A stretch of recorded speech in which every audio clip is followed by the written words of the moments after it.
Salam, hər vaxtınız xeyir olsun.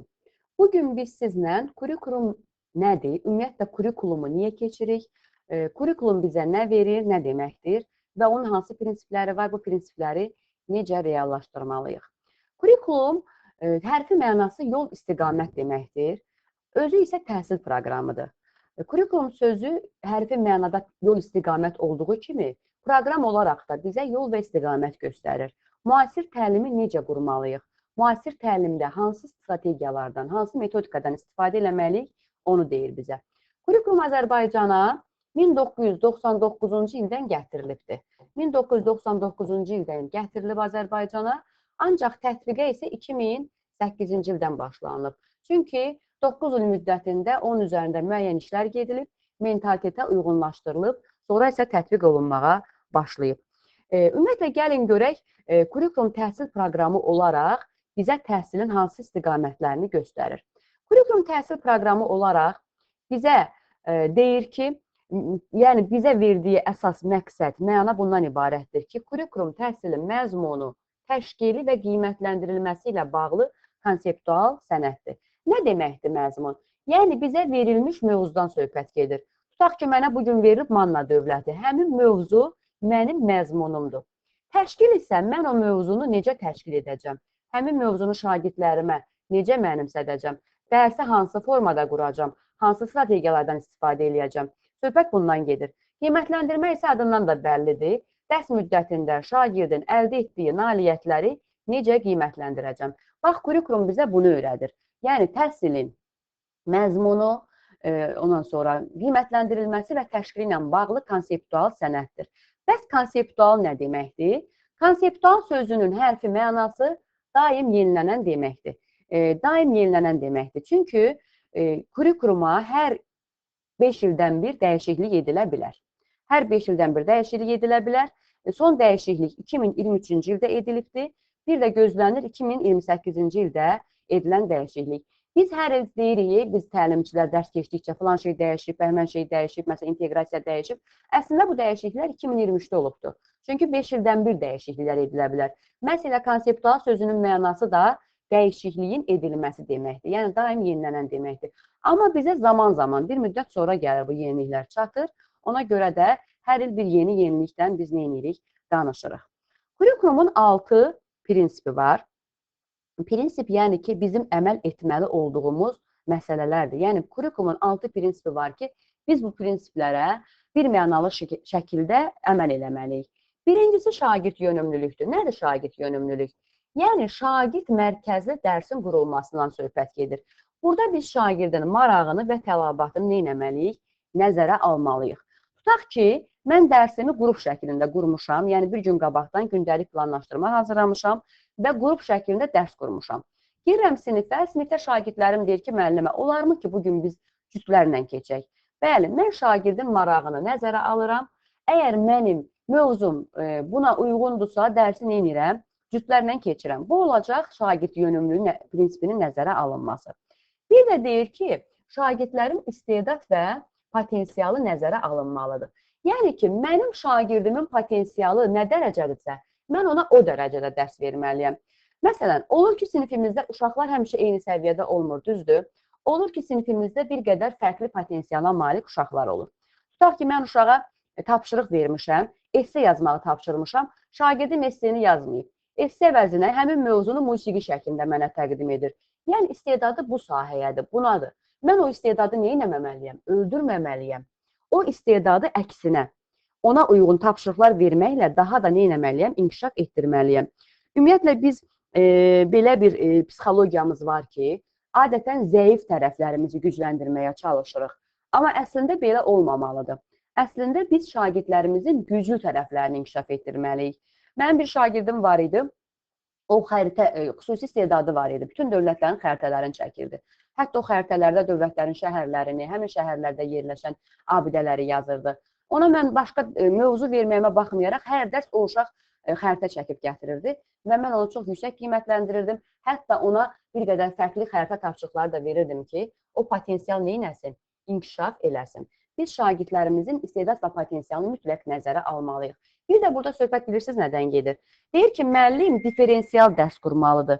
Diferensial dərs o deməkdir ki, yəni şagirdlərin potensialına uyğun.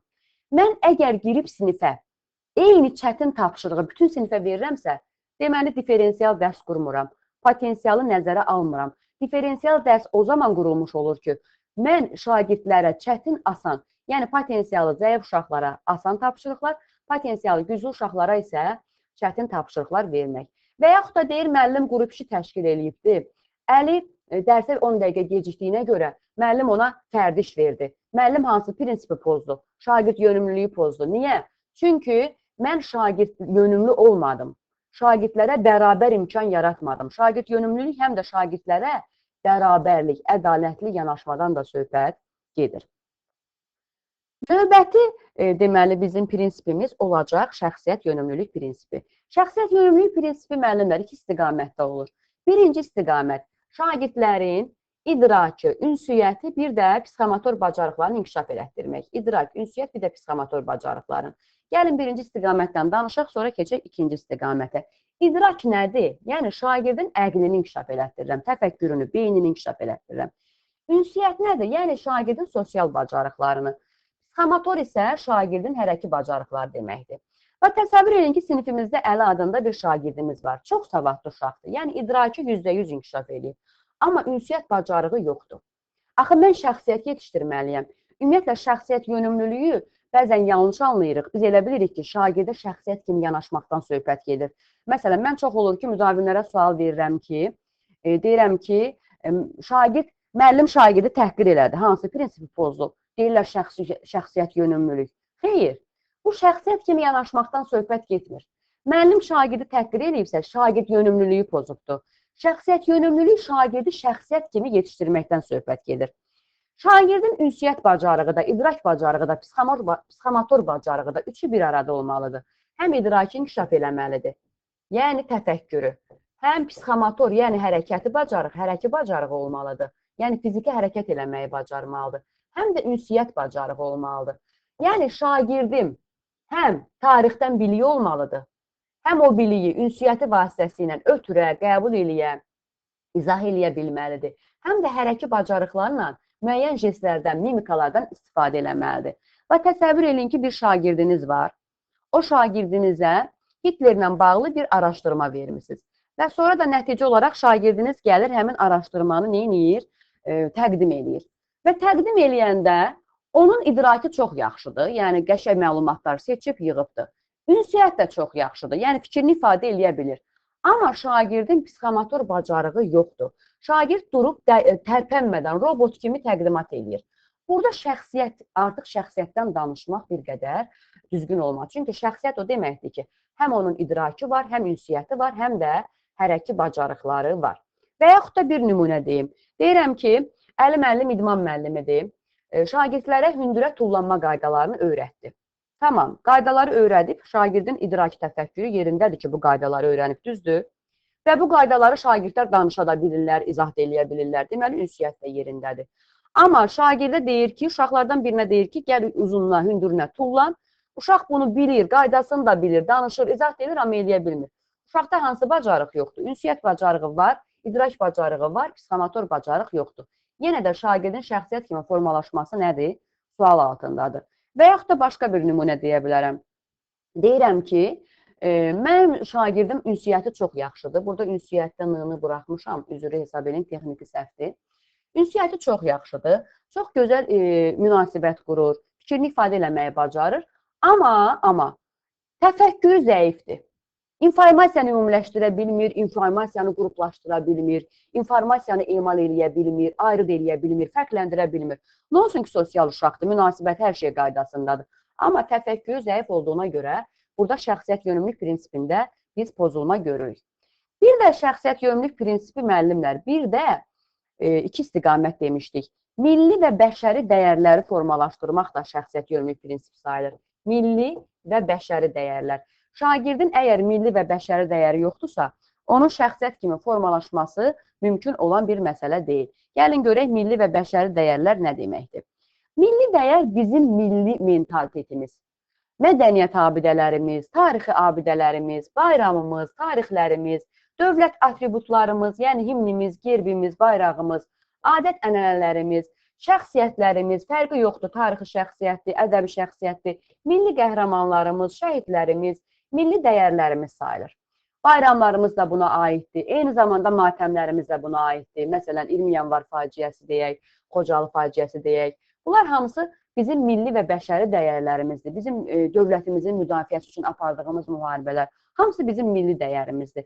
Yəni, biz şagirdlərdə milli dəyərlər formalaşdırmalıyıq ki, onları şəxsiyyət kimi yetişdirə bilək. Bir də bəşəri dəyərlər var. Bəşəri dəyərlər nədir? Yəni, bütün bəşəriyyətin dəyər kimi qəbul elədiyi məsələlər. Yaşlılıqları qorumaq, insan hüquqlarına hörmət, ətraf mühitin çirkləndirilməməsi və s. Bunlar bəşəri dəyərlərdir və biz şəxsiyyət yetişdiririksə, bəşəri dəyərlər də mütləq olmalıdır. Məsəl üçün, deyirəm ki, Günel müəllimə şagirdləri apardı Şəhidlər Xiyabanına, 20 yanvar şəhidlərimizin il dönümü ilə əlaqədar onlar şəhidlərimizin məzarlarına çiçək qoydular, gül qoydular. Amma heç bir izah vermədi şagirdlərə. Şagirdlər hara getdiklərini, niyə getdiklərini bilmədilər. Günel müəllimə hansı prinsipi pozdu? Şəxsiyyət yönümlülüyü pozdu. Niyə? Çünki şagirdlərdə şəxsiyyət yönümlü bacarıqlar formalaşdırmadı. Və yaxud da deyirəm ki, tarix müəlliməsi Günay müəllimə şagirdləri çıxartdı içəri şəhərə. Qız qalası haqqında danışdı, Şirvanşahlar sarayı haqqında danışdı. Şagirdlərdə hansı prinsipi formalaşdırdı? Şəxsiyyət yönümlülük prinsipini formalaşdırdı. Çünki onlara milli dəyərlərimiz haqqında neynədir? Məlumat verdi. Bu da oldu şəxsiyyət yönümlülüyün ikinci istiqaməti. İndi isə keçdik üçüncü prinsipimizə. Üçüncü prinsipimiz müəllimlər olacaq nəticə yönümlülük. Nədir nəticə yönümlülük? Müəllim deyir ki, dərsə girməmişdən əvvəl həmin dərsin sonunda şagirdin çatmalı olduğu bilik və bacarığı əvvəlcədən müəyyənləşdirməlidir. Yəni, müəllim əvvəlcədən bilməlidir ki, mən bu dərsin sonunda şagirdlərim hansı bilik və bacarığa çatacaq. Yəni, biz bunu əvvəlcədən bilməliyik və dərsə girən kimi onu yazılı və yaxud da şifahi şəkildə, həm yazılı, həm də şifahi şəkildə elan eləməliyik. Məsəl üçün, mənim bugünkü təlim nəticəm budur. Atropatena dövlətinin Azərbaycan tarixində rolunu müəyyən edir. Mən o təlim nəticəsini sinifə girdim, salamlaşdım, davamiyyəti yoxladım, ikinci işim mənim o olmalıdır. Təlim nəticəsini şagirdlərə elan edirəm və lövhədən yazıram. Bu nə üçün lazımdır? Bu, həm nəticə yönümlülük prinsipini reallaşdırmaq üçündür, həm də şagirdlər özləri üçün bir yol bilirlər, istiqamət bilirlər. Sonda nəyə çatacaqlarını bilirlər, motivasiyaları olur, həvəsli olurlar. Yəni, bu mütləq olmalıdır. Amma nəticələr 4 formadadır. Bizim 4 cür təlim nəticəmiz var. Mən burada sadəcə adlarını qeyd eləmişəm. Növbəti dərslərimizdə onlar haqqında ətraflı danışacağıq. İlk ən vacib olan xüsusi təlim nəticəsidir. Yəni, bir dərsin sonu üçündür. Niyə biz buna xüsusi təlim nəticəsi deyirik? Yəni, bir dərs üçün nəzərdə tutulduğu üçün. Sonra gəlir ilin sonu üçün təlim nəticəsi. Bu nə deməkdir? Yəni, müəllim 5-ci sinifə dərsə girirsə, 5-ci sinifin sentyabrın 15-dən iyun ayının 15-nə qədər şagirdlərin çatmalı olduğu bilik və bacarıq əvvəlcədən müəyyənləşdirilməlidir. Sonra gəlir təhsil səviyyələri üzrə təlim nəticəsi. Təhsil səviyyələri üzrə təlim nəticəsi o deməkdir ki, yəni orta məktəbdə müəllimlər 4 dənə təhsil səviyyəsi var. Məktəbə hazırlıq, yəni sıfırlar, söhbət 5 yaşlardan gedir. İbtidai sinif, yəni 1-ci, 4-cü sinif. Ümumi orta təhsil, yəni 5-9. Bir də tam orta təhsil. Bu da nəzərdə tutulur 10-11-ci siniflər. Deyir ki, müəllim, mən 9-cu sinifdə Azərbaycan tarixi, deməli 10-cu sinifdə Azərbaycan tarixinə girirəmsə, mən 10-11-də, yəni tam orta təhsil səviyyəsində şagirdlərimin Azərbaycan tarixindən hansı təlim nəticəsinə çatmaqlarını əvvəlcədən bilməliyəm. Və yaxud da ibtidai sinif müəllimi 1-ci sinifdən 4-cü sinifə qədər riyaziyyatdan şagirdlərinə hansı təlim nəticəsinə çatmalı olduqlarını bilməlidir. Hansı bilik və bacarıq verilməli olduğunu bilməlidir. Bu olacaq təhsil səviyyələri üzrə təlim nəticəsi. Bir də var məzmun xəttləri üzrə təlim nəticəsi. Nədir məzmun xəttləri üzrə təlim nəticəsi? Yəni ki, bizim hər birimizin müəllimlər məzmun xəttimiz var. Tarixin özünün məzmun xətti var, Azərbaycan dilinin özünün məzmun xətti var. Məsələn, tarixin məzmun xəttlərini mən burada yaza bilərəm. 5 dənə məzmun xətti var tarixin. Hər fən müəllimi özünün məzmun xəttini əzbər bilməlidir. Əgər kimdəsə yoxdursa, mən onu göndərə bilərəm. Məndə bütün fənlər var. Baxın, birinci məzmun xətti bizdə tarixi zaman. Tarixi zaman. İkinci məzmun xətti tarixi məkan. Tarixi məkan. Üçüncü dövlətdir. Yəni tarix fənnində bu belədir. Dördüncü şəxsiyyətdir. Beşinci isə mədəniyyət. Yəni mən məzmun xəttləri üzrə təlim nəticəmi bilməliyəm ki, mənim məzmun xəttlərim şagirdlərə nə öyrədir? Məsələn, tarixi zaman nə öyrədir şagirdlərə? Xronologiya, zaman ardıcıllığı, tarixi məkan müxtəlif yerlərdə müxtəlif sivilizasiyalar, müxtəlif ərazilər, məkanlar. Dövlət isə fərqli dövlətlərin siyasətini, idarəçiliyini və s. Şəxsiyyət tarixi şəxsiyyətləri öyrədir. Mədəniyyət isə bütün dövlətlərin, eyni zamanda Azərbaycan dövlətinin mədəniyyətini tarixlərə müxtəlif zamanlarda neyniyir, öyrədir. Deməli, biz müəllim olaraq məzmun xəttləri üzrə təlim nəticəmizdə neynəməliyik, bilməliyik. Bir də onu deyim ki, məzmun xəttləri hər fənnin formalaşdıracağı bilik və bacarıqlar üzrə yaradılır. Məsələn, Azərbaycan dilində nədir? Oxu, yazı, riyaziyyatda nədir? Həndəsə, hesablama. Yəni, hər fənn nəyi öyrədirsə, ona uyğun da məzmun xəttləri müəyyənləşdirilib. Məzmun xəttləri dövlət tərəfindən müəyyənləşdirilir, dəyişməzdir. Birinci sinifdən 11-ci sinifə qədər vahid olaraq qalır. Sadəcə proqramda, kurikulum proqramında dəyişiklik olarsa, yəni təhsil proqramında dəyişiklik olarsa, o köklü dəyişiklik olur, yəni o da dövlət tərəfindən olur. Yəni bizim tərəfimizdən məzmun xəttlərinə heç bir dəyişiklik ola bilməz. Bu oldu nəticə yönümlülük. Keçdik növbətiyə. Növbəti bizim prinsipimiz inteqrativlik olacaq. Bu çox önəmlidir. İnteqrasiya ilə bağlı %100 sualınız var. Həm miqə, həm sertifikasiya hazırlaşanlar bilin ki, inteqrasiya ilə bağlı hər il suallar düşür. İnteqrativlik nə deməkdir? Əlaqələndirmək deməkdir. Deyir ki, müəllim təhsilin məzmun komponentlərini, yəni mövzuda olan məzmunu ya bir-biri ilə, ya da başqa bir fənlə və yaxud da həyatla əlaqəli şəkildə keçməlidir. Ümumiyyətlə, informasiya əlaqələndirilmiş şəkildə keçəndə həmin informasiya yadda qalan olur. Ən çox da həyatla əlaqələndirmək.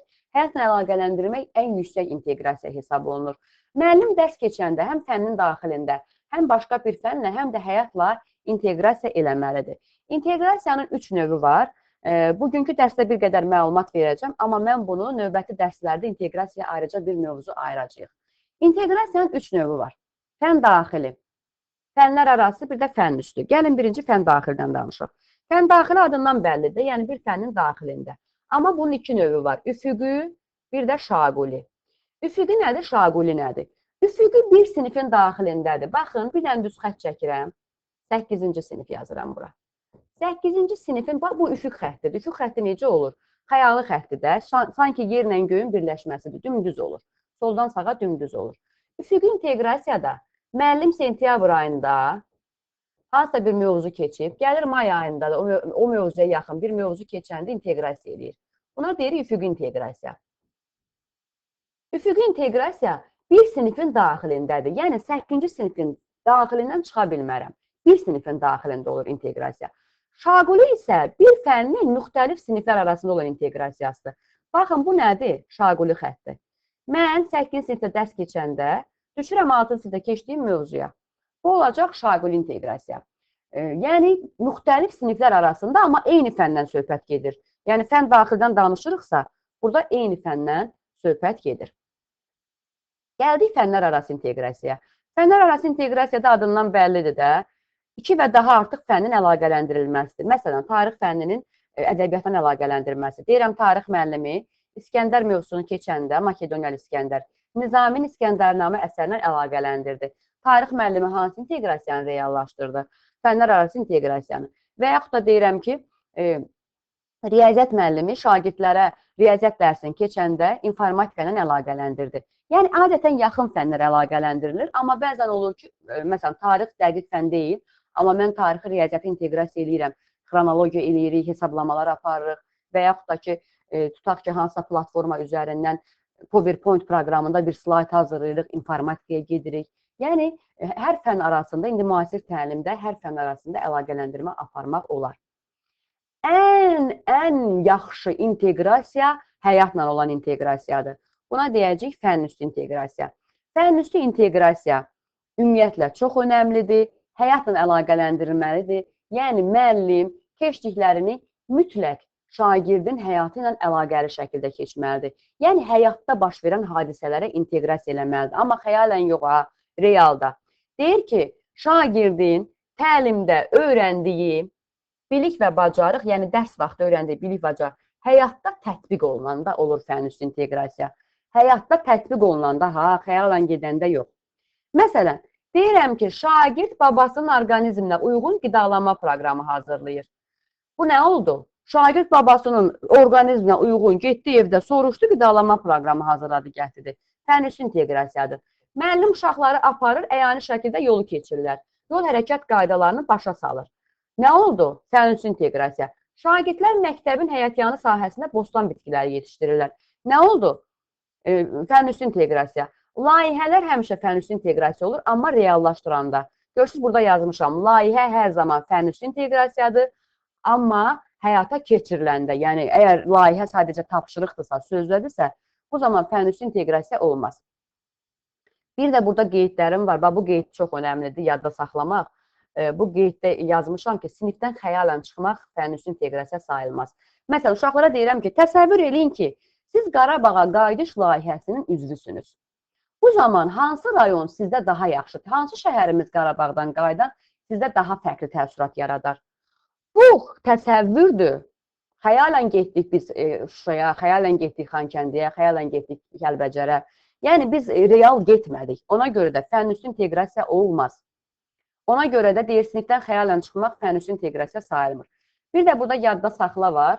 Müəllimin verdiyi tapşırıq əgər reallaşmayıbsa, fənn-üstü inteqrasiya sayılmır. Baxın, tutaq ki, müəllim şagirdə belə bir tapşırıq verib. Deyir ki, ay uşaqlar, bu tapşırığı mütləq icra eləyin. Gedin evdə coğrafiyada cəhətləri müəyyənləşdirin. Şimalda mı yaşayırsınız, cənubda mı yaşayırsınız? Yəni, Bakı istiqamətən cəhətlərinizi müəyyənləşdirin. Bu tapşırıqdır. Əgər şagird gedib bunu eləməyibsə, nəticə ilə müəllimin yanına gəlməyibsə, burada fənn-üstü inteqrasiyadan söhbət gedə bilməz. Nə tapşırıqlar, nə xəyalən getmək, nə sinifdə beyin olaraq getmək, nə sayılmaz?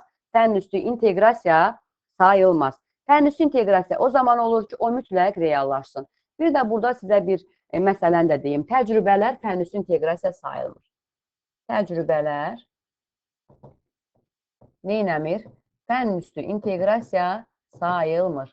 Niyə? Çünki bu dərsimizin tərkib hissəsidir. Misal üçün, biologiya müəlliminin kitabında belə bir təcrübə var ki, şagirdlər torpağı gətirməlidirlər, mikroskop altında torpağa baxmalıdırlar. Torpağı şagird həyətdən qeyb gətirəcəklər. Sinifin içində torpaq nə gəzir? Ya məktəbin həyətindən gətirər. Əgər torpaq, məsələn, başqa fərqli torpaq olmalıdırsa, sortları vardır, özünüz bilirsiniz, qara torpaq, şoran torpaq. Hardansa gətirib baxmalıdırlar. Bu təcrübədir. Nə olsun ki, torpağı həyatdan gətiriblər və yaxud da qurbağa yarıblar, qurbağanı çöldən tutub gətiriblər. Bunlar fənn-üstü inteqrasiya sayılmaz. Çünki dərsin tərkib hissəsində olan təcrübə olduğuna görə. Dərsin tərkib hissəsində olduğuna görə, əgər dərsin tərkib hissəsi deyilsə, uşaqlar özləri bir təcrübə reallaşdırırlarsa həyatda, bu fənn-üstü inteqrasiya sayılar. Keçdik növbətiyə. Bundan sonrakılar demək olar ki, asandır. Sonra gəlir bizim növbəti tələb yönümlülük. Tələb yönümlülükdə o qədər də çətin bir şey yoxdur. Deyir ki, müəllim tələb yönümlülük prinsipinə əməl eləməlidir. Yəni, fərd kimdir? Şagird. Cəmiyyət kimdir? Valideyn, ətraf mühit. Bir də dövlət. Dövlətdəki aydın məsələdir, dövlətdir. Müəllim fərdin, cəmiyyətin, dövlətin dəyişən ehtiyac və tələbatlarını nəzərə almalıdır. Yəni, dərsimizi şagirdlərin ehtiyaclarını nəzərə alaraq qurmalıyıq. Bu şagird yönümlülüyə oxşuyur, amma bunu narahat olmayan, eyni testdə eyni cür vermirlər. Nə mənada oxşuyur? Çünki biz şagird yönümlülükdə də demişdik ki, şagirdlərin tələbatlarının nəzərə alınması. Burada tələbatdan daha çox ehtiyacların nəzərə alınmasıdır. Mənim şagirdimin nəyi öyrənməyə ehtiyacı var? Hansı fəaliyyətə ehtiyacı varsa, mən prosesimi ona uyğun qururam. Bir də tələb yönümlülük, müasir əsrin tələb yönümlülüyündən də burada söhbət gedir. Yəni, İKT. İKT nədir? Yəni, informasiya kommunikasiya texnologiyaları. Müəllim deyir, İKT-dən istifadə eləməlidir. Yəni, mütəmadi olaraq müəllim nə eləməlidir? İKT-dən istifadə eləməlidir. Çünki bu dövrün tələbidir. 21-ci əsr texnologiya əsridir. Bu tələb yönümlülük prinsipinin reallaşmasıdır. Məsələn, deyir ki, Gülər müəllimə dərs keçdiyi siniflərdə heç vaxt informatika resurslarından istifadə eləmir, İKT resurslarından istifadə eləmir. Elektron lövhə var divarda, amma lövhəni qoyub qırağa adi lövhədən istifadə edir. Hansı prinsipi pozur? Tələb yönümlülük. Çünki dövrün tələbi odur ki, dərsləri müasir texnologiyalara uyğun quraq. Bu da olur tələb yönümlülük. Keçdik sonuncuya, qiymətləndirməyə. Qiymətləndirmə adından da bəllidir. Yəni, şagirdin təhsil alanın nailiyyət səviyyəsinə qoyulmuş dövlət tələbidir. Yəni, bu bizim üzərimizə qoyulmuş bir tələbdir və biz bu tələbi reallaşdırmalıyıq. Şagirdin nailiyyət səviyyəsini nə etməliyik? Ölçməliyik. Amma məktəb daxili qiymətləndirmə 3 formadadır. Diaqnostik, formativ, bir də summativ qiymətləndirmə. Diaqnostik qiymətləndirmə şagirdin hazırki vəziyyətini yoxlamaq üçündür. Yəni, hal-hazırda şagirdi diaqnostik edirəm. Təsəvvür edin ki, biz həkimə gedirik. Həkim bizim üzümüzə baxıb bizə müalicə yazır. Xeyr. Həkim nə edir? Həkim bizi diaqnostik eləyir, analizlərə göndərir, müxtəlif aparatlara göndərir, sonra bizə müalicə yazır. Biz də məktəb başlayan kimi dərsin əvvəldə şagirdlərimizi diaqnostik eləməliyik. Hətta diaqnostika məktəbimizə təzə uşaq gələndə də aparmalıyıq.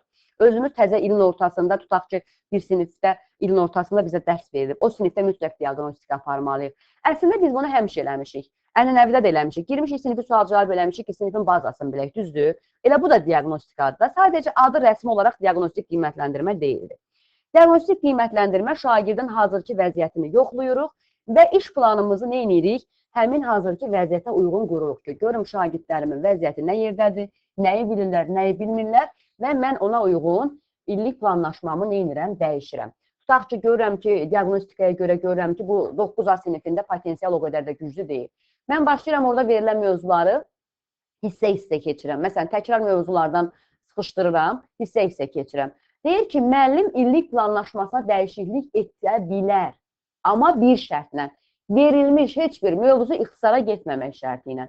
Müəllim sinifin potensialına uyğun illik planlamasına dəyişiklik eləyə bilər. İstəyər müəllim 2 dərsə verilmiş dərsi 1 dərsə keçər, istəyər müəllim 1 dərsə verilmiş mövzunu 2 dərsə keçər. Yəni, sinifin vəziyyətinə uyğun biz bunu eləməliyik. Diaqnostik qeyri-rəsmidir, çünki onun nəticəsi heç bir sənəddə yazılmır. İkinci formativ qiymətləndirmədir. Formativ qiymətləndirmə müəllimlər şagirdlərə rəy verməkdir. Əvvəl formativ qiymətləndirmə biraz fərqli idi. Deyirdik ki, 4 səviyyədə meyar çıxardırıq, hər meyara uyğun uşağı qiymətləndiririk. İndi elə bir şey yoxdur. Bir dənə meyar çıxardıram, 2 təlim nəticəm varsa 2 dənə meyar çıxardıram, 3 təlim nəticəm varsa 3 dənə meyar çıxardıram. 3-dən artıq təlim nəticəsi olmaz onsuz da, maksimum 3 ola bilər. Və o meyara əsasən uşağı qiymətləndirirəm. Tutaq ki, mənim meyarım belədir. Manna dövlətinin xəritədə yerini müəyyən edir. Bu mənim meyarımdır. Hər uşağın o xəritədə elədiyi fəaliyyətə uyğun mən ona rəy verməliyəm. Məsələn, Əhməd gəlib, əgər müəyyən edibsə, deyirəm ki, Əhməd, afərin sənə, gəldim, sən Mannanı dövlətinin heç bir tərəddüd eləmədən xəritədə yerini müəyyənləşdirdin, sərhədlərini müəyyənləşdirdin. Bu oldu Əhmədin, məsələn, fəaliyyəti. Əli gəldi, Manna dövlətini tapanda çətinlik çəkdi. Mən ona ipucu verdim, Urmiya gölü dedim, Əli getdi Xəzər dənizinin yanına, Əliyə rəy verirəm. Deyirəm ki, Manna dövlətinin xəritədə yerini müəyyənləşdirdin, bunu yaxşı qiymətləndirirəm. Ancaq bir qədər xəritə biliklərində çətinliyim var. Çünki Urmiya gölü əvəzinə Xəzər dənizinin ətrafını axtarırsan, ona görə də xəritə üzərində işləməyə ehtiyacım var. Yəni, hər kəsə fərqli individual rəy verməliyik. Rəylərimiz birinci müsbət fikir, sonra isə mənfi fikir olmalıdır. Sonra gəlir summativ qiymətləndirmə. Summativ qiymətləndirmə isə 2 forması var. Böyük summativ, kiçik summativ. Kiçik summativ müəllimin işidir, böyük summativin bizə heç bir aidiyyatı yoxdur. Rəhbərliyin işidir. Biz sadəcə böyük summativ qiymətləndirmədə bizə verilmiş protokolu, qiymətlərini köçürtməliyik jurnala. Bizim ondan başqa orada heç bir fəaliyyətimiz yoxdur.